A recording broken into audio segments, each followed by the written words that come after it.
ಎಲ್ರಿಗೂ ನಮಸ್ಕಾರ. ನಾನಿವತ್ತು ನನ್ನ ಮಗಳಿಗೆ ದೋಸೆ ಮಾಡೋದನ್ನು ತೋರಿಸ್ಕೊಡ್ತಾ ಇದ್ದೀನಿ ಯಾವ ರೀತಿ ಅಂತ.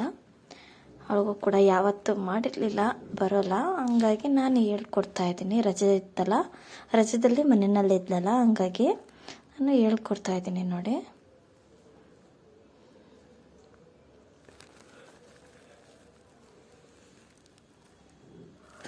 ದೋಸೆ ಹೇಳ್ಕೊಡ್ತಾ ಇದ್ದೀನಿ. ಜೊತೆಗೆ ಮುಂದೆ ಯಾವ ಸಾಂಬಾರು ಮಾಡ್ತೀನಿ, ಏನು ಅಡುಗೆ ಮಾಡ್ತೀನಿ ಅನ್ನೋದನ್ನು ನೀವು ಕೊನೆವರೆಗೂ ವಿಡಿಯೋ ನೋಡಿ. ಯಾರು ಎಲ್ಲೂ ವಿಡಿಯೋ ಸ್ಕಿಪ್ ಮಾಡ್ತೀರಾ, ಕೊನೆವರೆಗೂ ವಿಡಿಯೋ ನೋಡಬೇಕು. ಹಂಗೆ ಹೊಸಬ್ರು ಯಾರಾದರೂ ನನ್ನ ವಿಡಿಯೋ ನೋಡ್ತಾ ಇದ್ದರೆ ಸಬ್ಸ್ಕ್ರೈಬ್ ಆಗಿಲ್ಲ ಅಂತ ಅಂದರೆ ಈಗಲೇ ಸಬ್ಸ್ಕ್ರೈಬ್ ಮಾಡ್ಕೊಳ್ಳಿ.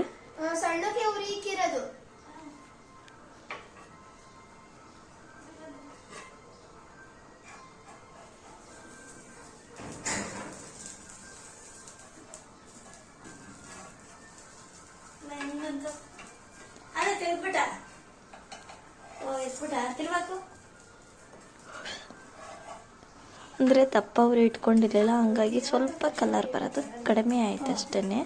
ಅಂದರೆ ಸದ್ಯ ಇಷ್ಟಾದರೂ ಮಾಡೋಳಲ್ಲ ಬಿಡಿ. ಒಂದು ದೋಸೆ ಬಂತು, ಫಸ್ಟ್ ಟೈಮ್ ದೋಸೆ ಟ್ರೈ ಮಾಡಿರೋದು, ಹಾಕೋದಕ್ಕೆ ಪ್ರಯತ್ನ ಮಾಡಿದಲ್ಲೇ ಬರುತ್ತೆ, ಹಾಕ್ಬೋದು. ಅಂದರೆ ಏನು ದೋಸೆ ಕರೆಕ್ಟಾಗಿ ಬಂದರೆ ಮಾತ್ರ ಹಾಕೋದ್ರಲ್ಲೇನು ಎತ್ತೋದ್ರಲ್ಲೆಲ್ಲ ಏನು ಕಷ್ಟನೇ ಇರಲ್ಲ, ಬೇಗ ಹಾಕ್ಕೊಳ್ಬೋದು, ಮಾಡ್ಕೊಳ್ಬೋದು. ಇನ್ನು ಕಲ್ಲರು ಚೆನ್ನಾಗಿ ಬರುತ್ತೆ. ಆದರೆ ಇದು ನಿನ್ನ ಕಲರ್ ಕಡಿಮೆ ಮಾಡಿದ್ಯಾ, ಜೋರಾಗಿ ಇಕ್ಕಿಲ್ವಲ್ಲ, ಹಂಗಾಗಿ ಮತ್ತೆ ಇನ್ನೊಂದು ಹಾಕು.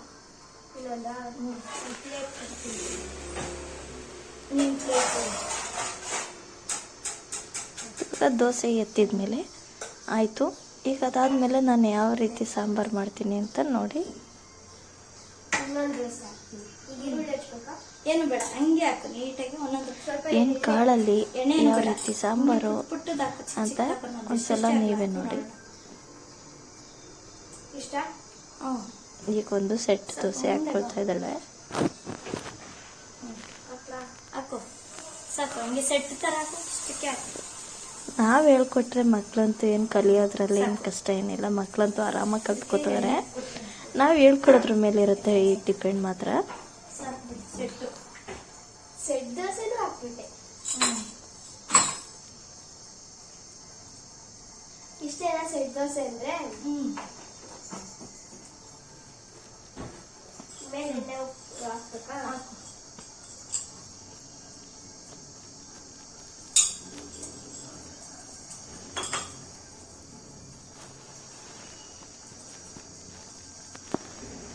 ನಾವು ಸ್ವಲ್ಪ ಬೇಯಲಿ.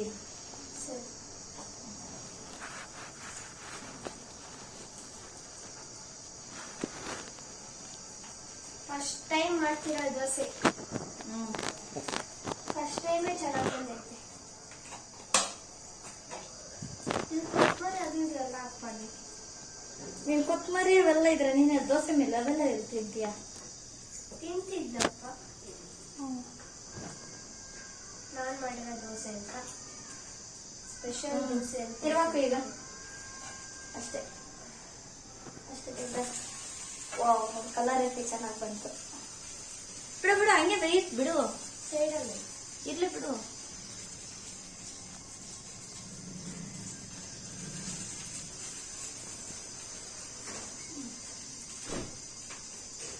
ನಾನಿವತ್ತು ಕಾಳು ತಗೊಂಡಿದ್ದೆ, ಫ್ರೆಶ್ ಕಾಳು, ಮೊಳಕೆ ಕಾಳು.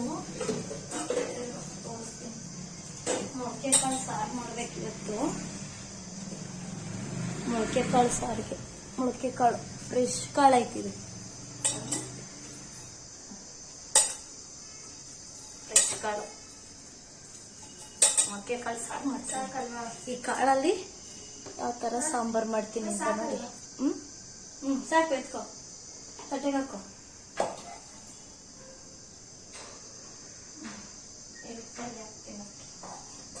ಆಫ್ ಮಾಡ್ಲಾ? ಇರು, ಸ್ಟವ್ ಆಫ್ ಮಾಡು ಅಷ್ಟೇ. ತೋರಿಸಿ ಇವಾಗ ನಾನು ಮಾಡಿರೋ ದೋಸೆ. ನಾನು ಮಾಡಿರೋ ದೋಸೆ ರುಚಿ ರುಚಿಯಾದ ದೋಸೆ. ಈಗ ತಿನ್ನೋಡ್ಲಾ? ಸುಡ್ತೈತೆ. ಮುಂದೆ ಬರ, ಸುಡ್ತೈತೆ.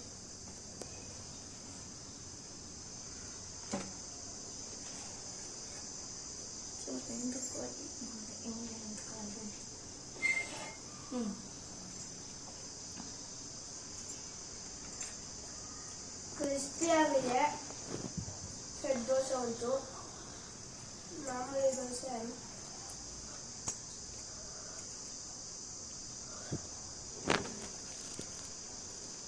ಅದು ಹೆಂಗೈತೆ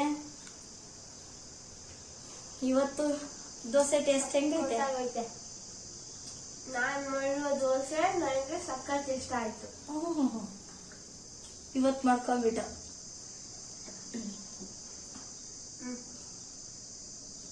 ಚೆನ್ನಾಗೈತೆ. ನೆಕ್ಸ್ಟ್ ಏನ್ ಕೆಲಸ ಮಾಡ್ತೀಯಾ? ನೆಕ್ಸ್ಟ್ ಅಡುಗೆ ಇದಲ್ಲ, ಅಡುಗೆದ್ರಲ್ಲಿ ಅನ್ನ ಕೇಳೋ ತೋರಿಸ್ಕೊಡ್ತೀನಿ. ಅನ್ನ ಮಾಡು. ಸರಿ, ಅನ್ನ ಮಾಡ್ತೀನಿ. ಆಮೇಲೆ ಇನ್ನೇ ಕಾಫಿ ಮಾಡ್ತೀಯಲ್ಲ ನೀನೆ? ಕಾಫಿ ಮಾಡ್ತೀನಿ. ನನಗೆ ಟೊಮೆಟೊ ಗೊಜ್ಜು ಮಾಡೋದು ಹೇಳ್ಕೊಡು. ಟೊಮೆಟೊ ಗೊಜ್ಜು ಮಾಡ್ಬೇಕಾ? ಆಯ್ತು ಬಿಡಿ, ಹೇಳ್ಕೊಡ್ತೀನಿ. ಸರಿ, ಆಯ್ತು. ಮಾಡಿ ತಿನ್ನಡಿ. ಈಗ ನೋಡಿ, ಹೆಣ್ಣ ಇವಳದ್ದು ಮುಗೀತು, ನನ್ನ ಮಗಳದು. ಈಗ ನಾನು ಸಾಂಬಾರು ಮಾಡಬೇಕು. ಬೇಗ ಊಟಕ್ಕೆ ಟೈಮಾಗಿ ಹೋಗುತ್ತಲ್ಲ, ಹಾಗಾಗಿ ಇವಾಗ ನಾನು ಹಂಗೆ ಕಾಳು ತೊಳ್ಕೊಂಡು ತೊಗೊಂಡು ಬಂದು ಹಂಗೆ ಸಾಂಬಾರನ್ನ ಮಾಡ್ತೀನಿ. ಕ್ಲೀನ್ ಮಾಡ್ಕೊಂಡು ತೊಗೊಂಡಿದ್ದೀನಿ ಕಾಳು.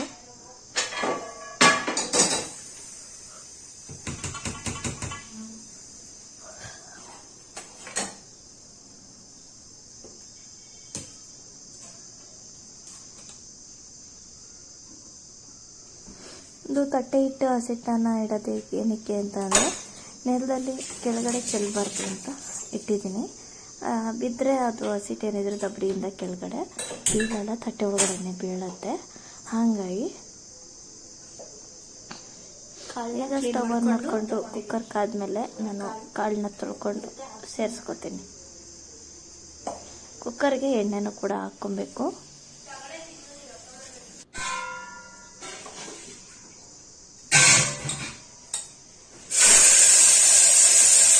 ಸ್ವಲ್ಪ ಒಗ್ಗರಣೆ ಇಟ್ಬೇಕು. ಎಣ್ಣೆ ಹಾಕ್ಕೊಂಡು ಕಾಳು ಹಾಕ್ಕೊಂಡು ಚೆನ್ನಾಗಿ ಕಾಳನ್ನು ಫ್ರೈ ಮಾಡ್ಕೋಬೇಕು ಎಣ್ಣೆನಲ್ಲಿ.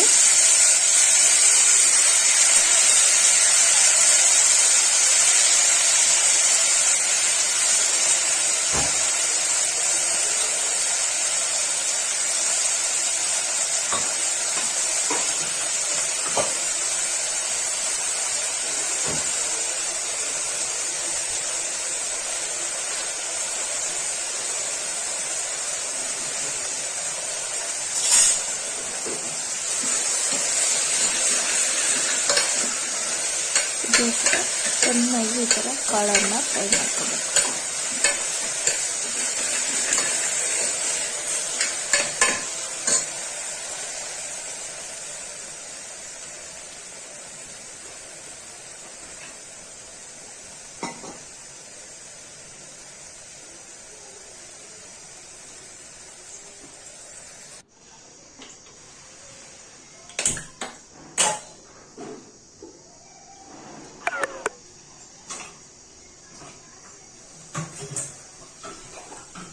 ಕಾಳು ಏನಿಲ್ಲ ಅಂದ್ರೂ ಒಂದು 10 ನಿಮಿಷ ಎಣ್ಣೆಯಲ್ಲಿ ಚೆನ್ನಾಗಿ ಫ್ರೈ ಮಾಡಿಕೊಂಡ್ರೆ ಹಸಿ ಸ್ಮೆಲ್ ಹೋಗೋ ತನಕ ಚೆನ್ನಾಗಿರುತ್ತೆ. ಸಾಂಬಾರು ಕಾಳು ಕೂಡ ಬೇಗ ಬೇಯುತ್ತೆ.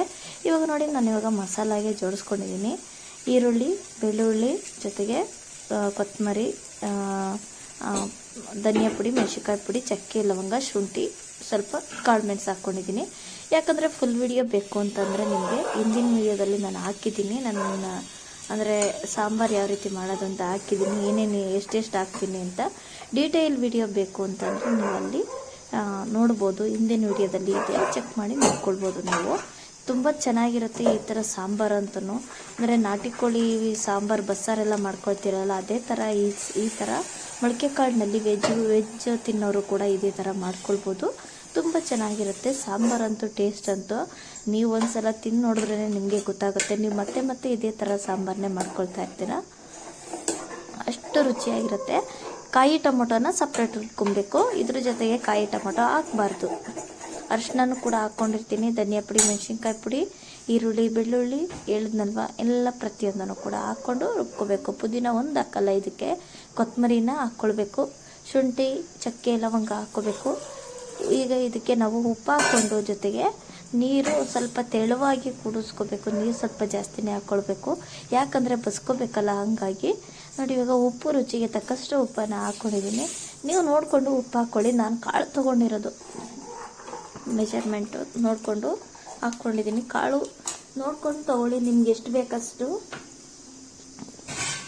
ನಾನೊಂದು ಅರ್ಧ ದಬ್ರಿ ಇನ್ನೂ ಸ್ವಲ್ಪ ಕಡಿಮೆ ಇತ್ತು ಕಾಳು, ನೋಡಿದ್ರಲ್ಲ ಅಷ್ಟು. ಅಂದರೆ ಫ್ರೆಶ್ ಕಾಳು ತೊಗೊಂಬಿಡಿ ನೀವು, ತುಂಬ ಚೆನ್ನಾಗಿರುತ್ತೆ. ಸ್ಮೆಲ್ ಇರಬಾರ್ದು, ಏನಿರಬಾರ್ದು, ಅವಾಗೆ ತುಂಬ ಚೆನ್ನಾಗಿರೋದು ಸಾಂಬಾರಂತೂ. ನೋಡಿ, ಈಗ ಈ ಹದವಾಗಿ ಕುಡಿಸ್ಕೊಂಡಿದ್ದೀನಿ.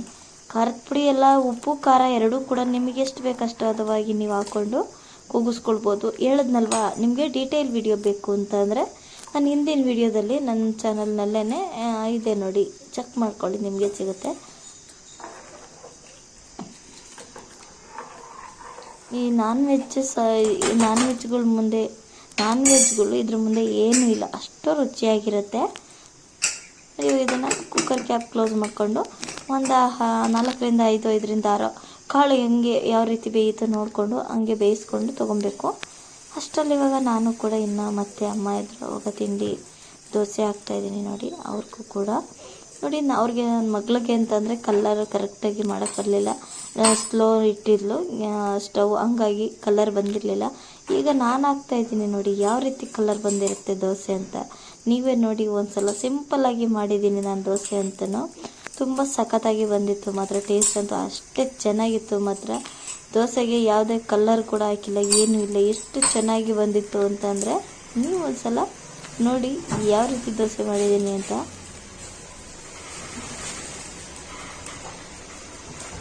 ಬೆಂದ ಮೇಲೆ ನಿಮಗೆ ಗೊತ್ತಾಗುತ್ತೆ ದೋಸೆ ಕಲರ್ ಹೆಂಗೈತೆ ಅಂತ.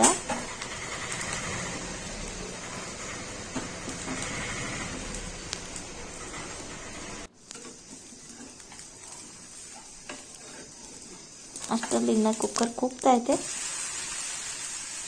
ಕೂಗ್ಲಿ, ಕಾಳು ಬೇಯಲಿ. ಅಷ್ಟರಲ್ಲಿ ನಾನು ಕಾಯಿ ಟೊಮೊಟೊನ ರುಬ್ಕೊಂಡು ಮಸಾಲನ್ನು ಕೂಡ ರೆಡಿ ಮಾಡ್ಕೊಳ್ತೀನಿ. ನೋಡಿ, ದೋಸೆ ಕಲರ್ ನೋಡಿ, ನೀವೇ ನೋಡ್ತಾ ಇದ್ರಲ್ಲ ಹೆಂಗೆ ಬಂದೈತೆ ಅಂತಂದರೆ ಅಷ್ಟು ಚೆನ್ನಾಗಿ ಬಂದೈತೆ.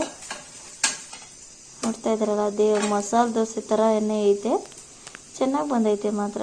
ಈಗ ಇನ್ನೊಂದು ದೋಸೆನೂ ಕೂಡ ಹಾಕ್ಕೊಂಡಿದ್ದೀವಿ. ಇದು ಕೂಡ ಹಂಗೆ ತುಂಬ ಕ್ರಿಸ್ಪಿಯಾಗಿ ತುಂಬ ಸ್ಮೂತಾಗಿರುತ್ತೆ ದೋಸೆ ಅಂತಲೂ. ಎಷ್ಟು ಚೆನ್ನಾಗಿರುತ್ತೆ ಅಂದರೆ ಅಷ್ಟು ಚೆನ್ನಾಗಿರುತ್ತೆ.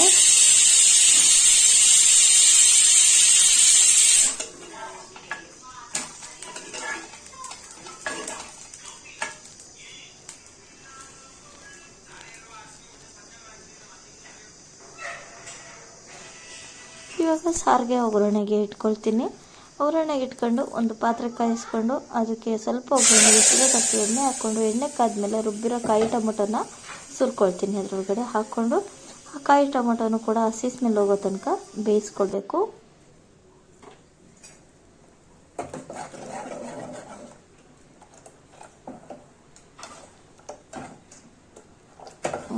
ಅದಾದಮೇಲೆ ಇವಾಗ ಕಾಳು ಒಗ್ಗರಣೆಗೆ ಒಂದು ಬಾಂಡೆ ತೊಗೊಂಡು ಎಣ್ಣೆ ಇಟ್ಕೊಂಡು, ಎಣ್ಣೆ ಕಾದ್ಮೇಲೆ ಅದರೊಳಗಡೆ ಈರುಳ್ಳಿ ಜೊತೆಗೆ ಒಣಗಿದ ಮೆಣಸಿನ್ಕಾಯಿನ ಹಾಕ್ಕೊಳ್ತಾ ಇದ್ದೀನಿ.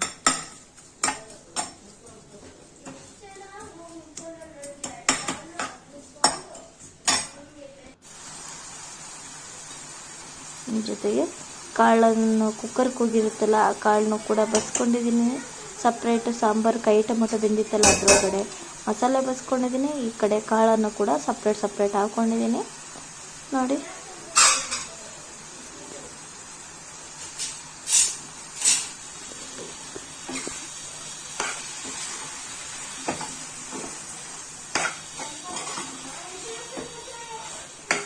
ಈ ಥರ ಮೊಳಕೆ ಕಟ್ಟಿದ ಕಾಳು ತಿನ್ನೋದ್ರಿಂದ ಆರೋಗ್ಯಕ್ಕೂ ಒಳ್ಳೆಯದು ಗೊತ್ತಾ. ಹಂಗೆ ನೋಡಿ, ಈ ಮಸಾಲೆನ ಸ್ವಲ್ಪ ಎತ್ತಿಟ್ಕೊಂಡಿರ್ತೀನಿ. ಸಾಂಬಾರಿಗೆ ರುಬ್ಬಿದ್ನಲ್ಲ ಆ ಮಸಾಲೆನ ಎತ್ತಿಟ್ಕೊಂಡು ಸ್ವಲ್ಪ ಇಟ್ಕೊಂಡು ಅದ್ರ ಜೊತೆಗೆ ಸ್ವಲ್ಪ ಕಾಯಿ ತುರಿನೂ ಕೂಡ ಹಾಕ್ಕೊಂಡ್ರೆ ಅಲ್ಲಿಗೆ ಕಾಳು ರೆಡಿ ಆಗುತ್ತೆ. ಸಾಂಬಾರು ಕೂಡ ರೆಡಿ ಆಯಿತು, ಎರಡೂ ಕೂಡ ಆಗೋಯ್ತು. ಇಷ್ಟೇ ಬೇಗ. ಆದಮೇಲೆ ಸ್ಟವ್ ಆಫ್ ಮಾಡಿಬಿಟ್ರೆ, ಹಿಂಗೆ ಕುದಿಯೋವಾಗ್ಲೇ ಉಕ್ಕು ಬರೋವಾಗೇ ಆಫ್ ಮಾಡ್ಕೊಂಡ್ಬಿಟ್ರೆ ಸಾಂಬಾರು ಚೆನ್ನಾಗಿರುತ್ತೆ. ಜಾಸ್ತಿ ಕುದಿಸೋದೇನು ಬೇಡ ಸಾಂಬಾರು.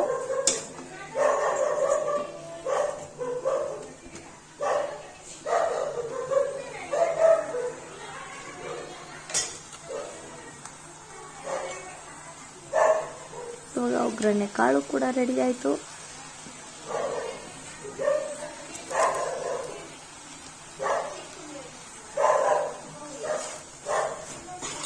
ಅಂದರೆ ನಾವು ಹಸಿ ಮಸಾಲೆ ಹಾಕಿರ್ತೀವಲ್ಲ, ಹಂಗಾಗಿ ಅದನ್ನು ಸ್ವಲ್ಪ ಹಸಿ ಸ್ಮೆಲ್ಲೆಲ್ಲ ಹೋಗೋವರೆಗೂ ಮಸಾಲಾನ ಚೆನ್ನಾಗಿ ಫ್ರೈ ಮಾಡ್ಕೋಬೇಕು.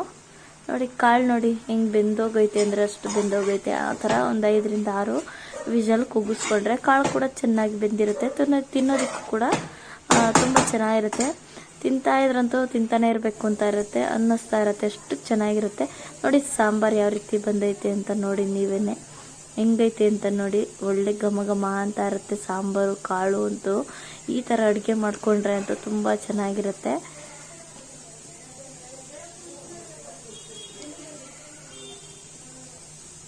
ನೋಡ್ತಾ ಇದ್ದೀರಲ್ಲ, ನಾನು ಕರೆಕ್ಟಾಗಿ ಸೆಂಟ್ರಿಗೆ ಹಿಡಿದಿಲ್ಲ, ಈಗ ಹಿಡಿತಾ ಇದ್ದೀನಿ.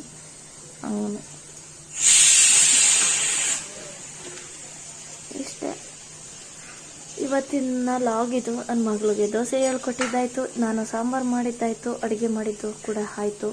ನೋಡಿ ಇಲ್ಲಿಗೆ ನಾನು ನನ್ನ ವಿಡಿಯೋನ ಮುಗಿಸ್ತಾ ಇದ್ದೀನಿ. ಎಲ್ರಿಗೂ ನಮಸ್ಕಾರ. ಮುಂದಿನ ವಿಡಿಯೋದಲ್ಲಿ ಸಿಗ್ತೀನಿ.